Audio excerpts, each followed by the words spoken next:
আমরা যে কোরআন শোনার জন্য আসলাম, অনেকে বলে কোরআন আমরা কি জন্য শুনব, কোরআন কি জন্য আপনাকে আমাকে দেওয়া হলো, এই কোরআন আপনাকে আমাকে কি এমনি এমনি দেওয়া হয়েছে, এই কোরআন শোনার ফায়দা আছে কি না?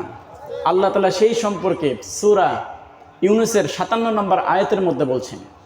আল্লাহ তাআলা বলেন, ইয়া আইয়ুহান নাস قد جاءتكم موعظة من ربكم وشفاء لما في الصدور وهدى ورحمة للمؤمنين। আল্লাহ তাআলা বলছেন, ইয়া আইয়ুহান নাস, হে মানব জাতি। আল্লাহ তাআলা এই আয়াতের আগে বলেন নাই ইয়া আইয়ুহাল মুফসিদুন, ইয়া আইয়ুহাল মুমিনুন, ইয়া আইয়ুহাল মুত্তাকুন।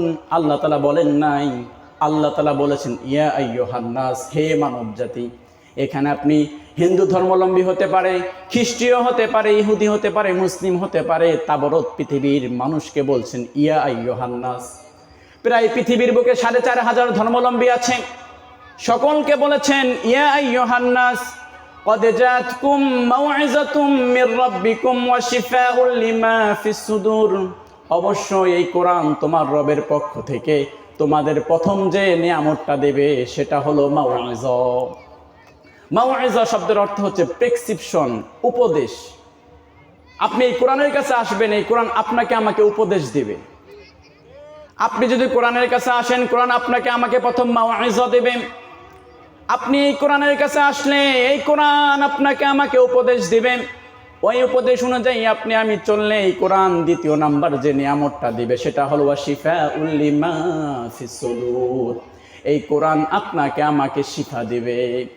আপনাদের কাছে জিজ্ঞাসা, কারো যদি হাতের সমস্যা হয় সে হাতের ডাক্তারের কাছে যাবে, কারো যদি মাথার সমস্যা হয় সে মাথার ডাক্তারের কাছে যাবে, কারো যদি চোখের সমস্যা হয় সে চোখের ডাক্তারের কাছে যাবে। আপনার যে সমস্যা হয়েছে আপনি ওই ডাক্তারের কাছে যাবেন। আপনাদের কাছে আবার জিজ্ঞাসা, আমাদের মধ্যে যদি কারো এই আত্মাটা যদি নষ্ট হয়ে যায়, পৃথিবীর বুকে আদৌ কি এমন ডাক্তার আছে যার ট্রিটমেন্ট পেলে আপনি ভালো হবেন? আসেনি? তাহলে যদি আপনি কোরআনের কাছে আসেন, এই কোরআনের কাছে আসলে এই কোরআন আপনাকে উপদেশ দিবে। ওই উপদেশ অনুযায়ী চললে এই কোরআন আপনাকে আমাকে দিবে শিফাউল লিমা ফিস সুদূর। এই কোরআন আপনাকে আমাকে শিফা দিবে। তাহলে যদি আপনি কোরআনের কাছে না আসেন, কোরআন কি আপনাকে উপদেশ দিবে? না, আসতে হবে।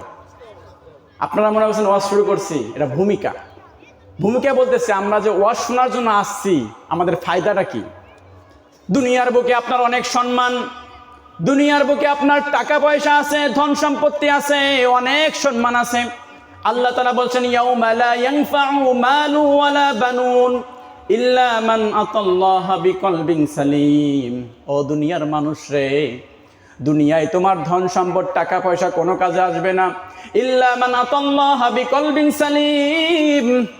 তুমি যদি কলবে সালিমের অধিকারী না হতে পারো, তুমি যদি ভালো আত্মার মানুষ না হতে পারো, দুনিয়ার তোমার যত টাকা পয়সা আছে, ধন সম্পত্তি আছে, কাল কিয়ামতে এগুলো একটাও কাজে আসবে না।